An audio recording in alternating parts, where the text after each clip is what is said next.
রাত তখন ঠিক 1:17। ঘন কুয়াশার ভেতরে দিয়ে ছুটে চলেছে পুরনো এক্সপ্রেস ট্রেনটি। স্টেশনে নাম লেখা বোর্ডগুলো ঝাপসা হয়ে যাচ্ছিল, যেন কেউ ইচ্ছে করে নামগুলো মুছে দিচ্ছে। তন্ময় কাজ শেষে ফিরেছিল। আজ আশ্চর্যভাবে পুরো ট্রেনের যাত্রী ছিল খুব কম। সে বলেছিল শেষ ক্যামেরায়, যেখানে সাধারণত কেউ বসতে চায় না। হঠাৎ ট্রেনের লাইটগুলো 1 সেকেন্ডের জন্য নিভে গেল, আবার জ্বলে উঠতেই তন্ময় দেখল তার সামনে ঠিক বিপরীত সিটে একজন লোক বসে আছে। মুখটা স্পষ্ট নয়, চুল ভেজা, জামা থেকে পানি পড়ছে, কিন্তু বাইরে তো বৃষ্টি হচ্ছিল না।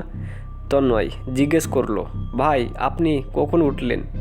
লোকটা ধীরে ধীরে মাথা তুলল, কণ্ঠস্বর ফিসফিসে, আমি নামার জন্য অপেক্ষা করছি। ট্রেন তখন ছুটছে, কোনো স্টেশন আসেনি। হঠাৎ তন্ময়ের ফোনে নোটিফিকেশন এলো। নেটওয়ার্ক না থাকা সত্ত্বেও একটা পুরনো নিউজ ক্লিক। 10 বছর আগে এই লাইনের শেষ ক্যামেরায় এক ব্যক্তি রহস্যজনকভাবে মারা যায়।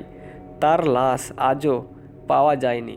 ছবির দিকে তাকিয়ে তন্ময় বুক কেঁপে উঠল, কারণ ছবিটি লোকটা তার সামনেই বসে আছে। ট্রেন হঠাৎ বিকট শব্দ করে থামল।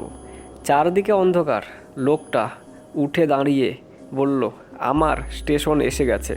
কিন্তু বাইরের কোনো স্টেশন ছিল না, শুধু ঘন অন্ধকার আর কুয়াশা। লোকটা নামার পরেই ট্রেন আবার চলতে শুরু করলো। পরের দিন সকালে খবর কাগজে শিরোনাম, রাতে ট্রেনের শেষ ক্যামেরায় অজ্ঞান অবস্থায় যাত্রী উদ্ধার। নামের জায়গা লেখা তন্ময়, আর নিচে ছোট্ট করে সে বারবার বলছে, আমি এখনও শেষ কামরায় বসে আছি। তবে গল্পটা এখানে শেষ হচ্ছে। আর আপনারা যদি কোনো এরকম ঘটনা আপনাদের সাথে হয়ে থাকে, তাহলে কিন্তু আপনারা ইনস্টাতে পাঠাতে পারেন। আর এর সাথে সাথে আপনারা কিন্তু চ্যানেল নতুন হলে লাইক করে সাবস্ক্রাইব করে দেবে। ততক্ষণের জন্য ভালো থাকবেন। টাটা, বাবাই।